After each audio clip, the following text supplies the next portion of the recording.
Small bunker rotten dictator Putin throws ultimatums and foreign planes. What responsibility for all this will be and what awaits him in the near future? Let's talk right now. Iryna Uzlova is alive on the 24th. Mark Feygin is a human rights activist, blogger. Mark, glad to see you. I am glad to welcome all the viewers of Channel 24.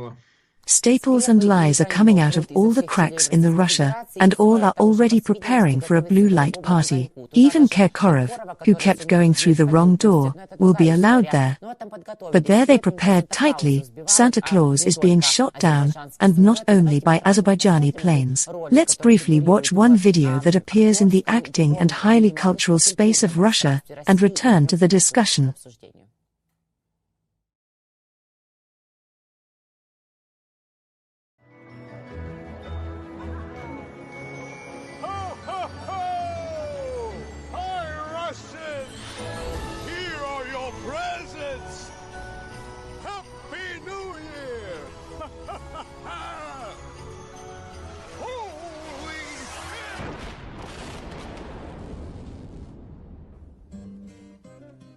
Finished? Finished. The target is destroyed. Right. We don't need anything foreign in our skies. Happy New Year. And to you, Grandpa. Happy New Year to all. The bottom may no longer exist or still be there, as this follows the shooting down of an Azerbaijani civilian plane by a Russian manpads. One is directly related to the other. It is clear that their Santa Claus, so to speak, is militaristic. But really, in the context of the downed Embraer of Azerbaijan Airlines, how dramatic and creepy it would look at the same time, because with such people I don't really understand at all whether it's normal. Whether it is normal to land there, to fly over the territory of Russia, because it is always fraught with something similar to what happened to the Azerbaijani plane. But the Azerbaijani side has almost officially stated, now the very first conclusions have been presented, that this is an external influence on the aircraft, although we all already understand that it was the air defense systems that simply shot down the Azerbaijani plane. There is no doubt about this. There is enough evidence that is objective, i.e., video footage, riddled tail section of the aircraft, etc. But look how, because the reaction is important, they apologized on duty. But Santa Claus, and this whole video with missiles and the downed Santa Claus, it's like a demonstration. Do you think that in Russia someone will be pulled? Someone will be affected? Shot down, killed, and so on? Not at all, because that's the way the atmosphere is. That is, we, unfortunately, have to state that this corresponds to the mood inside Russia, where, yes, it is necessary to shoot down, and what they shot down, it is both normal and okay. As for aircraft, with all the cynicism that Russian propaganda and Russian society as a whole demonstrate, I would not separate it in this case, because, of course, there are people who are against it, who do not like all this. There are many of them, perhaps millions of them. But we do not hear their voices, we do not know this voice. And what do we see? We see that not only was the plane shot down by air defense systems, they also drove it out of the territory of the Russian Federation. It flew through the Caspian Sea to Aktau. The plane they shot down flew somewhere in Aktva, to an alternate airfield. Now it is being invented that these were not options, it was proposed to land at other airports within Russia itself. But I suspect that after all, such an effect of absolving oneself of responsibility really worked there. Indeed, he flew to the Caspian Sea, drowned there in the sea, and in the meantime they will figure it out. I do not believe that this was a kind of standard routine behavior of dispatches, instructions, in such cases instructions of some standards. I am sure that what worked here was that, despite what the Federal Air Transport Agency claims, a protective way to relieve itself of all responsibility. It's not us, we don't know anything. Therefore, with such an atmosphere in society, why is it surprising that such things are happening? Quite so. Nothing surprising. They tried to cover up the situation unsuccessfully. Pilots are taught to prioritize passengers' lives and do their best. It's their job, not just a feat, and they accomplished it. You are right, Mark. Indeed, Azerbaijan is already officially reacting. The Minister of Transport of Azerbaijan announced the need to establish the type of weapon that damaged the Azale aircraft. Azerbaijan's Minister of Digital Development and Transport, Rashad Nabiev, said it was necessary to establish what weapons were used to shoot down the plane. The investigation will determine the weapon type used in the intervention.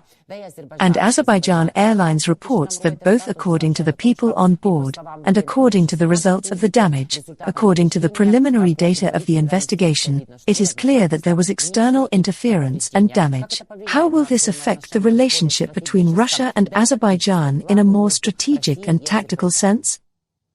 Firstly, this will generally affect the issue of flight safety over the territory of the Russian Federation. We see that one airline after another refuses to fly to the territory of Russia, especially since it is really strange. There is a no-fly zone over Ukraine. It turns out that Ukraine cares about foreign aircraft. If suddenly, God forbid, they can be shot down by a missile or other means with which Ukraine is being shelled. That is, it matters for Ukraine. And for Moscow. Which, of course, since it got carried away with the war, well, what did it want? Drones and other means also fly on its territory. This, as it were, does not matter. Keep flying as if nothing had happened. By the way, we have seen this many times with Crimea. Crimea is as dangerous from the point of view of its goals as the military, and there are holiday seasons, people come there, and the Crimea Health Resort, and all that. That is, the last thing they think about is people, first of all, about propaganda. Of course, there will be consequences if you have already seen any of the deputies of the Azerbaijani parliament there. It is clear that Azerbaijan is an authoritarian country. It is clear that everything is pro-government there. But, nevertheless, it is already declaring that, in fact, you should apologize not for the plane crash itself, but for the downed plane. Take responsibility. That is, he is trying to say in other words that it's enough to fool around and wait there. Oh, while something was officially investigated, take responsibility. You know perfectly well that you use air defense systems, on purpose, not on purpose. Then the investigation will figure it out, but you know exactly what you did in Russia. But it's stupid to say that they don't know.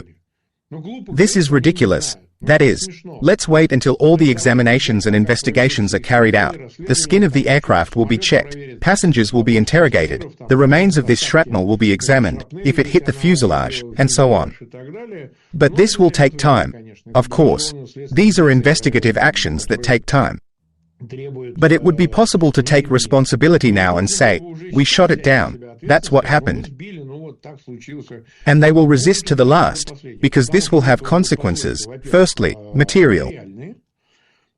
That is, both passengers and the airline itself need to return the money, and it will not be a penny. It's clear they'll manage. They've got money, as the saying goes, like a fool has tobacco. But there is also a political consequence, in which, how is it so? So, you are knocking down the sides, resisting, silent, waiting for what? It is clear that this cannot be converted into a rupture of the final relationship between Baku and Moscow. But, of course, Azerbaijani society will react to this indifference. Undoubtedly, people died, flight attendants died, young people died, and so on. For what? Why did they take them and shoot at them, you know? Of course, there will be a general reaction, and plus there will be consequences for the determination by international and aviation organizations of various kinds in general of the issue of flight safety to the territory of Russia. Perhaps it is necessary to block the sky. European companies generally do not fly over the territory of Russia, do not fly to Russia, do not use its ports. Apparently, the time has come for Asian, or, I don't know, Caucasian, or any other companies of other regions to refuse to fly to the territory of Russia, and to Russia, and over Russia. Because the danger that you will simply be taken and shot down under the pretext that we are fighting Ukrainian means, drones or something else here, but it increases significantly. Do you understand? For example, on my channel, people write to me that this atmosphere is constantly tense at airports, in other places, when people fly, even travel by train, it is always present. Because, firstly, they see drones. A lot of people see flying drones. Apparently, Ukrainian drones are over the territory of Russia. Every now and then, from different regions. I was told about this from Samara, from my native land. They wrote to me from Tatarstan, from other places. That is, The atmosphere itself does not allow you to feel that this is generally a safe territory, and here you can safely use planes, fly wherever you want. Here they can shoot down their own people, just as accurately. Russia is in the war because it started it itself. It was not Ukraine that started this war. No one else started it, but Moscow itself, Putin, started it. And now they are reaping the fruits of this. But there must definitely be fruits. This requires strong-willed decisions of international organizations that will be engaged in the investigation and everything else. Apparently, since this is still an international act of shooting down a foreign aircraft, this is not an internal Russian story. But, probably, some conclusions will be drawn, and I think they should be made. And the territory of Russia should be excluded from the safe territories over which flights of foreign companies can be carried out. It seems to me that this is already obvious. Yes, Mark, indeed, Israeli Airlines, Kazakh Airlines, and, in fact, Azerbaijani Airlines refused. But so far, what do we see? Everyone says for a week, there for a month, for a short time. That is, I am not sure that it will be extended further. The fact that flights to Russia will stop flying is possible only if there is really some pressure and influence, perhaps not only from Azerbaijan. Ukrainian President Volodymyr Zelensky warns that if Russia keeps spreading lies and international pressure on Moscow doesn't increase, future incidents will continue due to impunity. He mentions MH17 and emphasizes that similar attacks will persist. This isn't just about Chechnya, the war is also affecting Putin's territory, but I don't see any international pressure here. Will there be? And who else can influence here? Do you understand what a thing? The international community can influence by demanding that Moscow end the war. It's very easy to do. Let's be clear. Is everything that is happening related to the war? Of course. Who started the war? Are the Martians up to it? No, Moscow started it. The possibility of a truce and a ceasefire is now being widely discussed. Options for the parties to stop shelling. This is what Moscow should do. I often hear that for some reason Ukraine has to initiate something there. And why should it initiate? It did not attack anyone. Ukraine did nothing, just lived. Why should it initiate something? Also an interesting aspect. But because it is kind of weak, and because Moscow is advancing. But no, the international community should think differently. Unlike Moscow, it does not renounce international law, all these recognitions of the country's sovereignty and everything else. It should demand from Moscow, first of all, that they stop hostilities, thereby ensuring, among other things, flight safety, at least. It is clear that in such a situation this is not a decisive factor. But if all this continues, why would it be safe? And Russia at least occupies 1/9 of the Earth's land. A giant country, planes fly over this space in different directions and so on. It is clear, I repeat, that this is not a priority. That the war will not be useful only because international foreign companies fly safely over the territory of Russia in one direction and in the other. No. But, as it were, there is a problem here. There is a problem. And all of this is due to the decision of one man, Putin, to continue the war. There are these levers in the international community to stop it. The United States has it. The West has it. Other countries have. And why not? They have, of course. We are dealing with a completely irresponsible government in Russia. And what else? It can continue the war indefinitely. They want to fight. They shout that they can fight for 10 or 20 years. That is, it will go on forever. Including the unsafety of flights, such civilian aircraft. So here it is necessary to call to account, and this can be done by those who are stronger than Russia. And there are such people. And if they show will, then this issue can be resolved. And if nothing is done, everything will continue like this. The war will take away, among other things, completely innocent outsiders who have nothing to do with all this, Azerbaijanis, any other citizens. What difference does it make? It will affect everyone. It will affect everyone. Let's talk about the strong or those who are trying to be them. Of course, from what we see, that Putin, that Lavrov and this whole team around, of course, say one thing: they will extend in 2025. We can extend the SMO goals. We do not need peace. Lavrov says that the truce is a road to nowhere. So Putin also comes out and says that he has a Reshnik, will be manufactured, launched, that he never needs NATO either now or today. ISW, the American Institute for the Study of War, says that Putin is sending messages that he rejected Trump's proposal back in November, which is also possible, of course, if there was a conversation. What do we see from Trump? So far, nothing, while we are waiting for Keith Kellogg, waiting for the inauguration. But one thing is obvious: Putin probably does not even need a freeze, but just our complete surrender. He probably doesn't care what Trump says and offers.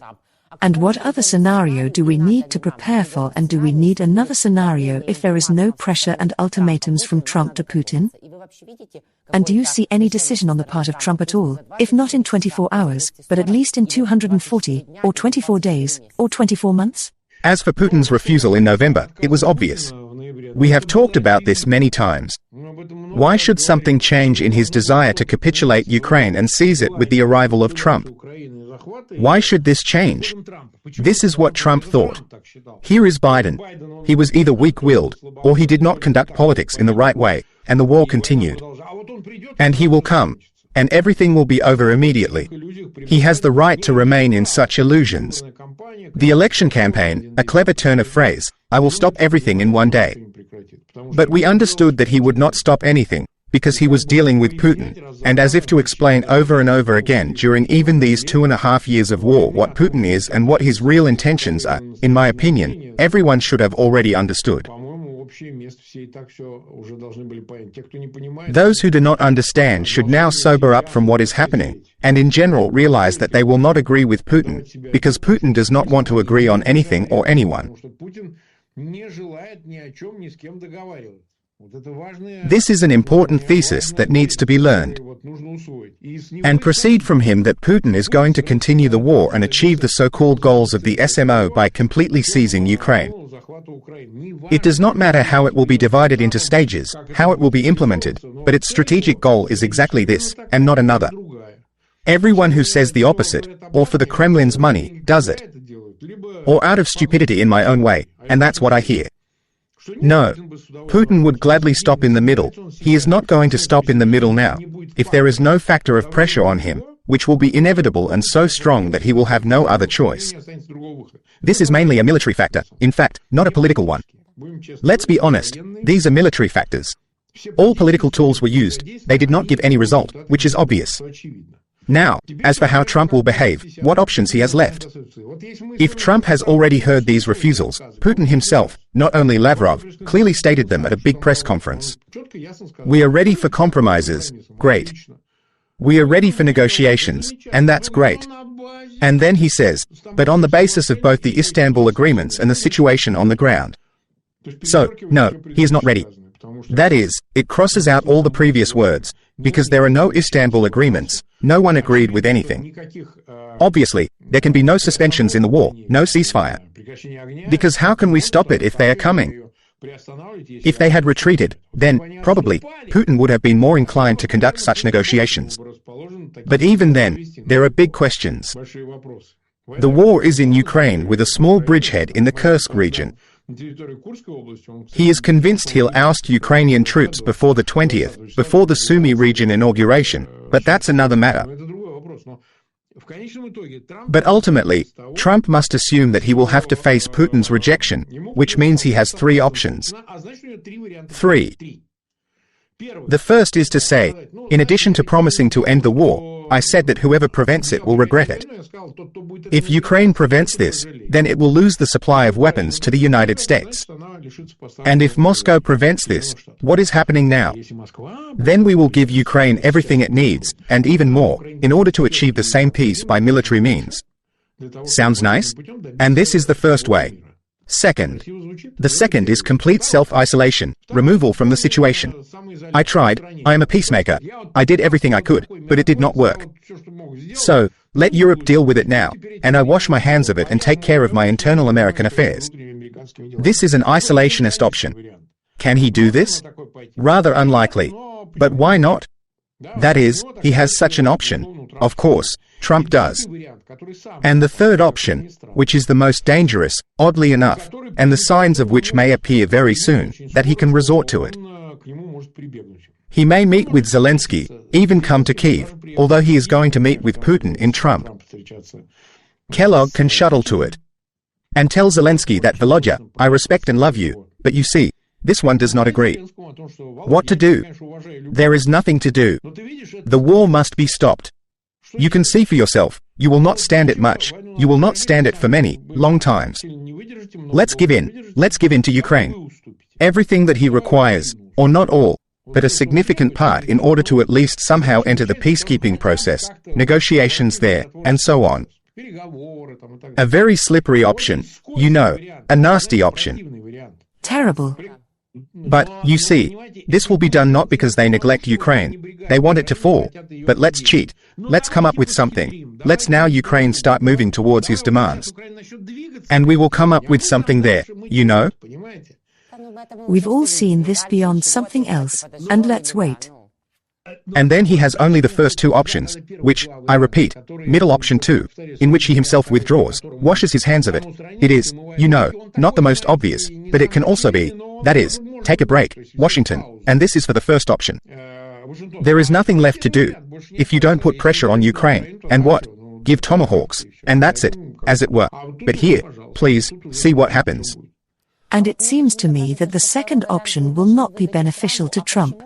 Because shortly before his inauguration, the president of Iran will come to Russia, signing a treaty on strategic cooperation. Everything has been signed with the DPRK about weapons. The soldiers are easily destroyed, but nevertheless they are there. There are weapons from there, and Xi Jinping will come. And that is, this part of the world, which also wants to seem like great geopolitical and military conquerors, it will go against Trump, and he cannot even solve such an issue in Ukraine. And then what will he appeal to them and how to resist them? You think reasonably, I completely agree with you. But it simply strengthens the opponents of America and the American-centric world. This absolutely strengthens them, because it gives them a chance that they are ready to give up in something, to give up. And if we give up there, then why can't it be done in the Middle East, in Southeast Asia, in Africa and in other countries? About the Panama Canal, Trump recently said that we would take it back. And why? Because the Chinese are already in charge of everything in this Panama Canal. The reason there is still the same geopolitical, and not in these Panamanians.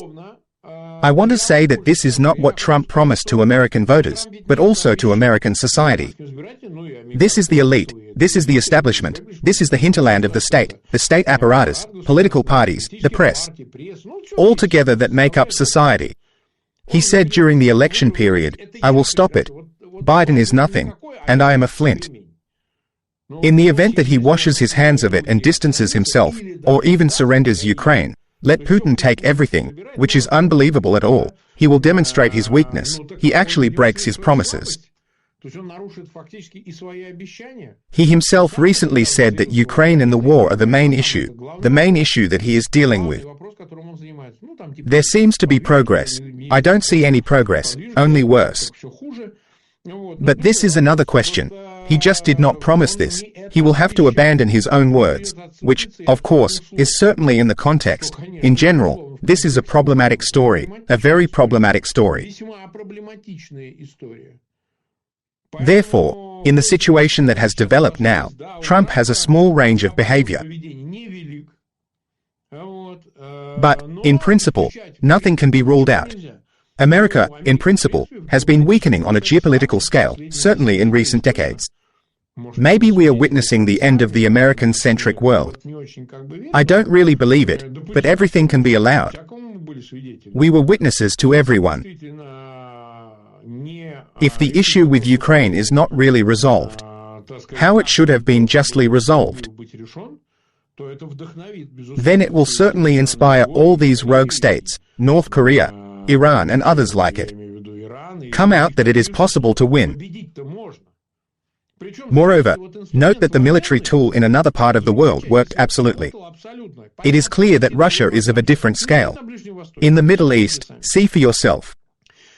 A few strikes, murders, which means that there is military pressure, shelling, then military operations, and the result is obvious. Finished. Everything has been cleaned up. Up to Bashar al-Assad, there is no more, you know? Where is the role of pro-Shiite groups, proxy Iranian groups? What about Hezbollah? Hamas is still a Sunnite, another branch, but it still received total decisive assistance from Iran and Moscow. And that's it.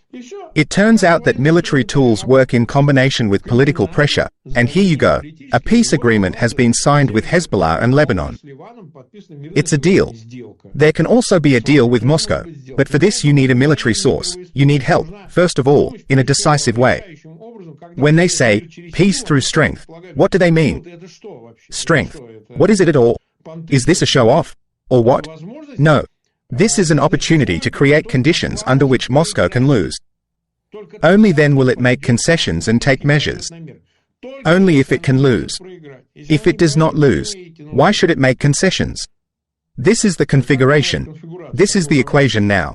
Many, even Ben Hodges, for example, a good friend of ours and who will now very realistically inspect the newest former commanders of the US Army in Europe, are sure that after 2025, if the sanctions pressure is not eased, if there is also military support for Ukraine, which he also says, like us, to predict, of course, from the new Trump administration and new people around is more than difficult and incomprehensible, but if all these factors come together, even if not in a fast tempo, but in the way it is now, and the noose tightens around the Kremlin, then Russia will not be able to support a war after 2025. Can we draw the same conclusions based on the realities on the ground, in the economy, in everything else, in the political domestic sector of Russia, or do they still have a gap of 3 years, as, for example, Roman Sutton, a military expert, says? You see, it is impossible to make an accurate verified forecast here, for example, regarding the economy. Let's take it and the military industry. It is of course connected with this economy. Making an accurate forecast here is unletting.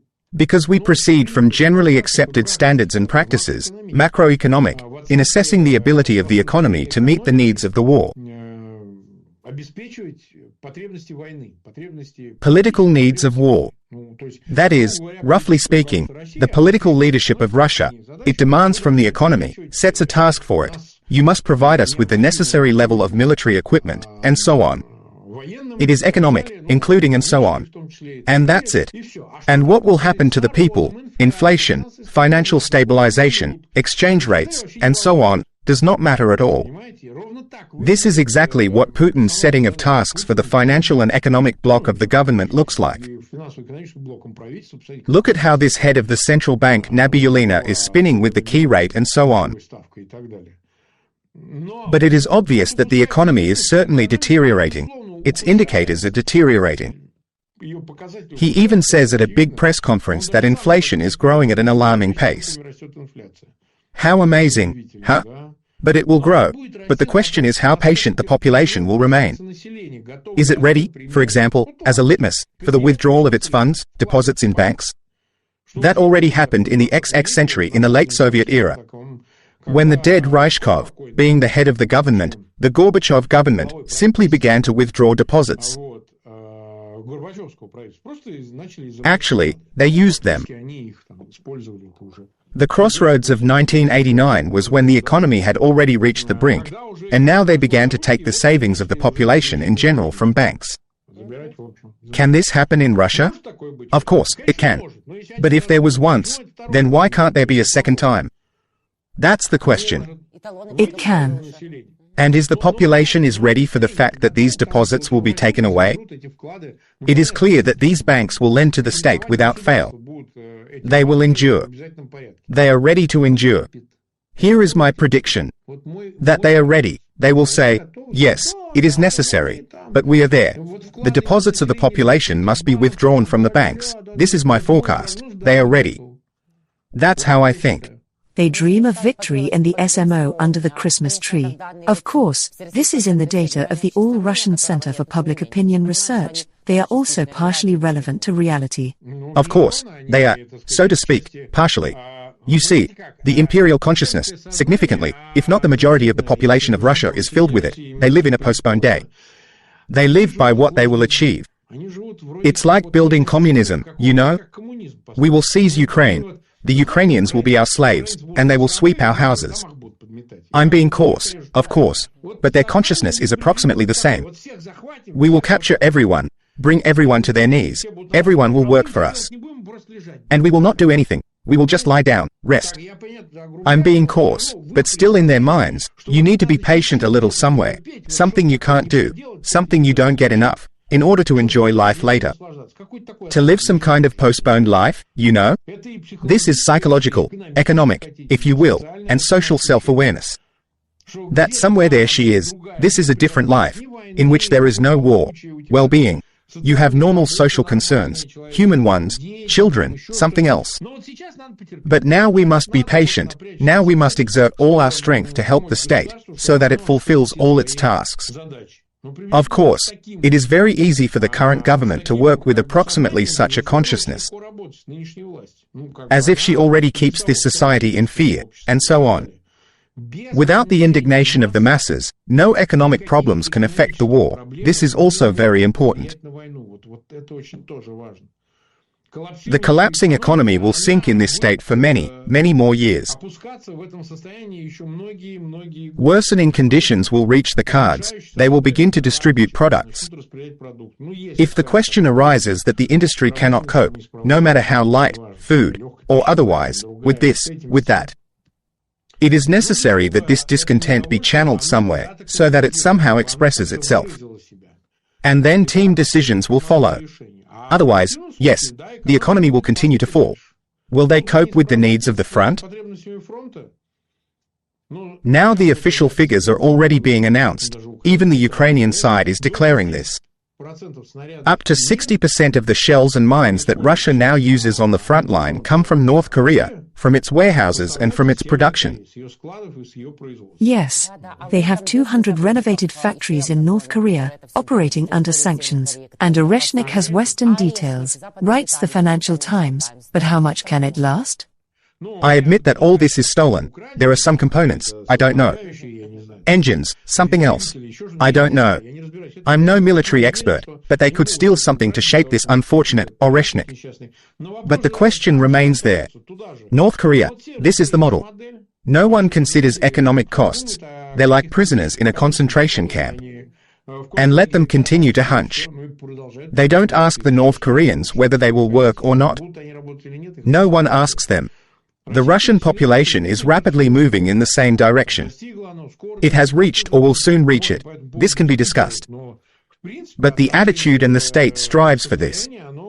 And therefore, internal factors, namely economic ones, cannot become decisive. They accumulate, they help to change the situation with the war, but they are not decisive. I would rather believe in some kind of conspiracy and the elimination of Putin, for some reason, than that the economic overhang of these problems will be summed up and rolled down like a lump right on the head of the Kremlin. It seems to me that we should not hope for this.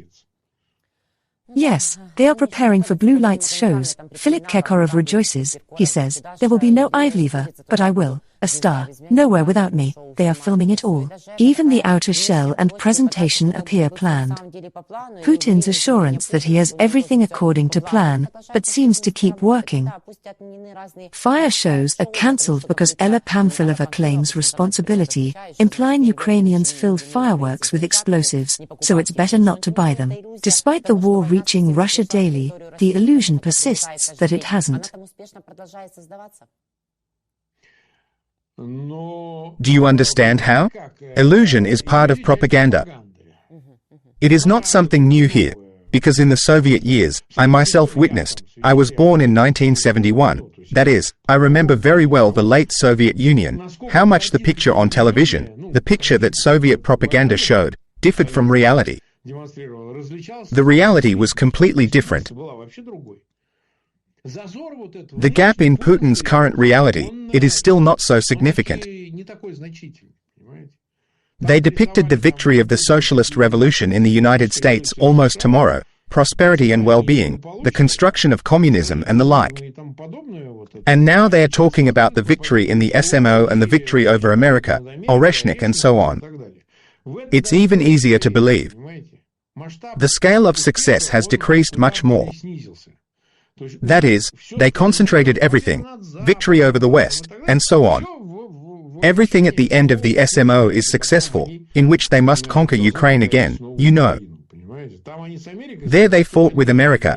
Here they limit themselves to Ukraine. And therefore I would say that it is easier for them to sell this picture. You know, it is easier to work with it. Everything about the Bohemians who serve the elite, all these Kirkorovs, Ivleyevs, etc. So what are they? They seem to dance, they were told. Blow and dance, and they dance. They are neither individuals, nor people, nor independent significant cultural units. They have nothing to do with culture. This is the same propaganda bohemia, a propaganda culture that has no value. This is a servant, you see? Here they undressed, here they dressed, here they changed clothes, there they changed shoes. Absolutely, so to speak, there is no heritage there, neither cultural, nor so on, even in the field of variety, you see? Be that as it may, we say that there were personalities of the scale of some Sofia Mikhailovna Rotaru, originally from Ukraine, by the way, who left a gigantic trace, a giant trace in culture, you know. Pugacheva also left this trace. Maybe it is close to someone. Someone is not close, but it is stupid to deny it. What will remain of Ivleva? Let someone tell me. What will remain of Ivleva and others like her? Who is this anyway? What is this? Now I don't even take into account, so to speak, the cultural scale. There is, in principle, literature, art, cinema and something else. No. It's clear that it's all half-light, so what? But to serve the interests, they serve, in the new digital age. Social networks that have flooded everything, and the product there is, so to speak, their own madness. It is sold very actively and very effectively, you know. The more of a fool you are, the better the demand. These people have trivialized, humiliated this culture, to the point of impossible. But Putin's culture is generally vulgar. It is all vulgar from beginning to end. For example, Santa Claus with a rocket, isn't this vulgarity, or what? The same vulgarity. There is no need to look for high examples there. Therefore, yes, they serve. But this is not because they are in demand so much, but because they are a monopoly. They imposed it. They said, this one will have a dyed beard, to tell you something funny. You have to laugh in this place. And the people consume it. The people consume it, since their level of these people is not so high. Cultural and other. Not so high, unfortunately. Alas. Otherwise, they would at least think about what is simply being sold to them. And that's it. This illusion is easy to build. That's what I mean. Very easy. It is not as catastrophic as with communism. That is, at the very least, but some kind of semi-market, either a market, or something else. There are some elements of private life that are being reduced, but they are still there. And from this point of view, the fact that ersatz offers them this works. Soviet morality, it still forbade something. Ivleva could not appear in the conditions of the Soviet blue light shows. And now it is kind of possible, so people are even more susceptible to such vulgar things and so on. That's all. Mark, about some external players, or rather, what role they are trying to play, I don't know, in some kind of burnt theater, or what. Yesterday Putin was talking about Slovakia, about peace talks there, a platform there, in Slovakia. Today, the foreign minister says, yes, we are not against it, we have proposed. Peter Pellegrini, after meeting the dictator as prime minister, will visit Ukraine. Let's see what happens with the gas there. Of course, Peter Pellegrini will not come so easily. And what kind of new theater is this of the great players of the non-existent truce?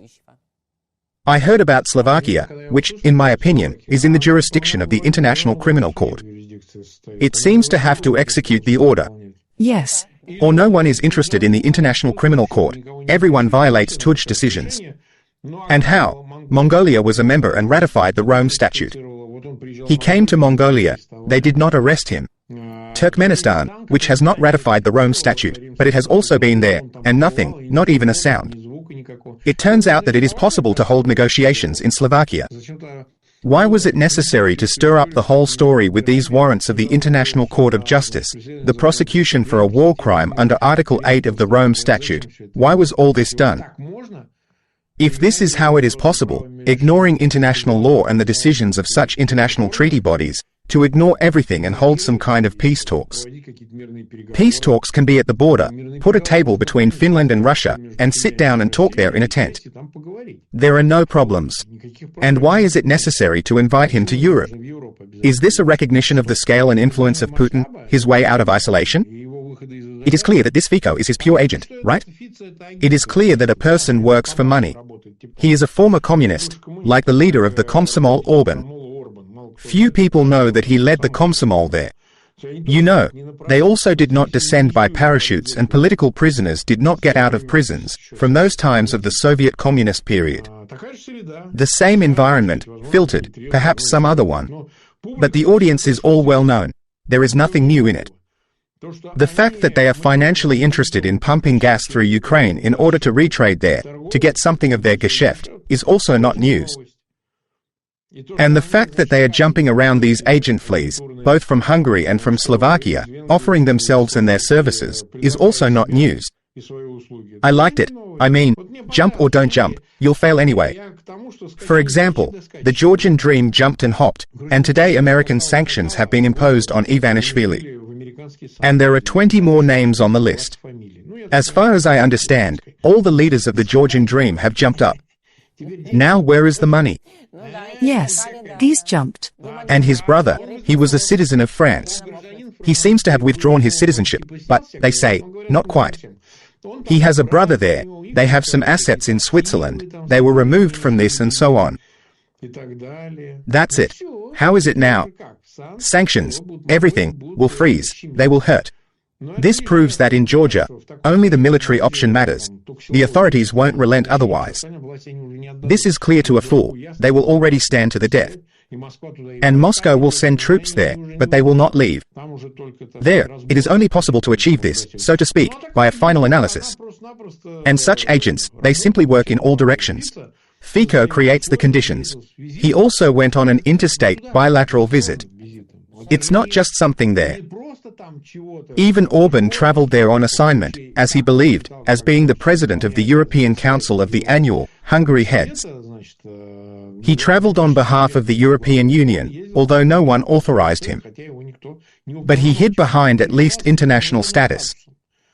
And this comrade, representing a country that is a member of the European Union, with the entire set of imposed sanctions and everything else on Moscow, he went to find out how to get gas, and, possibly, other questions that come up.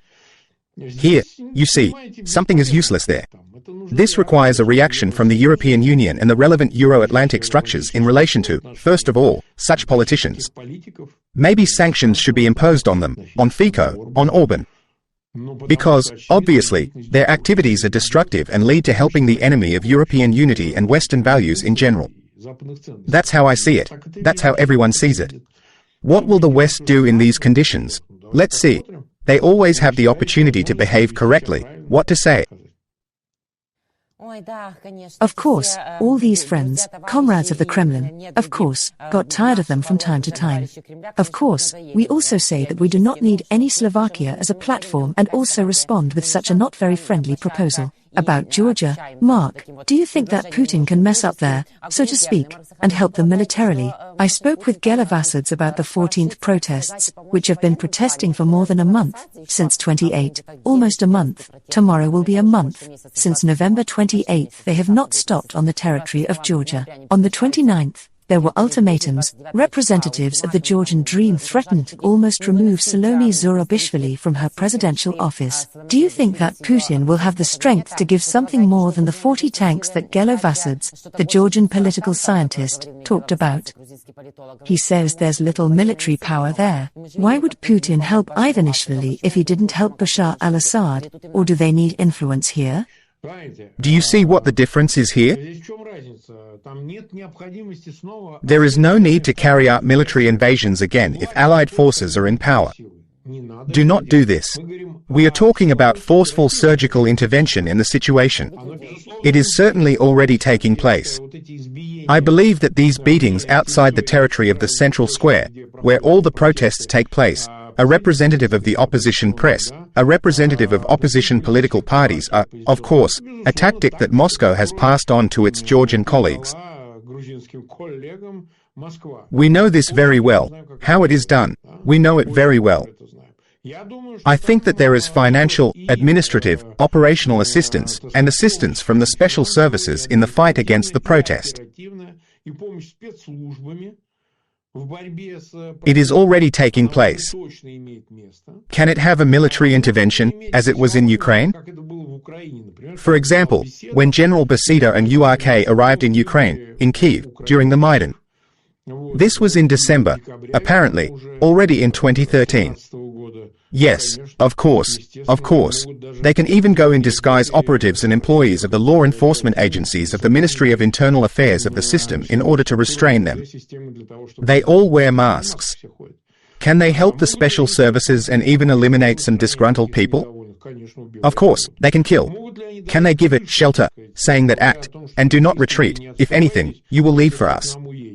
Of course, Putin always guarantees Ivanishvili and the entire leadership of the Georgian Dream a shelter in Moscow.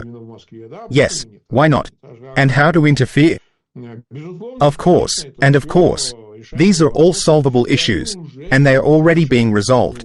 They are already interacting. And this process is already accelerating. Therefore, the Georgian Dream cannot be dealt with by conventional means now. Yes, for this to happen, the Georgian army needs to take the side of the protesters, to the side of those who are in favor of European integration and Euro-Atlantic integration. And then the unpredictable process will continue. Nobody knows. If the Georgian army sweeps away the Georgian Dream, for example, whether Moscow will go mad militarily, it will always remain a mystery. Nobody knows. They guarantee that there is for Bashar al-Assad, not for Bashar al-Assad. Yes, the South Caucasus is of strategic value to Moscow. Georgia is such an entity that is of interest to Moscow in order to continue its imperialist expansion on the scale of the former USSR, at least. Absolutely. And in some ways, it's more important than the Middle East and Syria. In a sense, of course, because it is very close. Syria, after all, has always been such an unloved son. Because it had to spend a lot of effort there.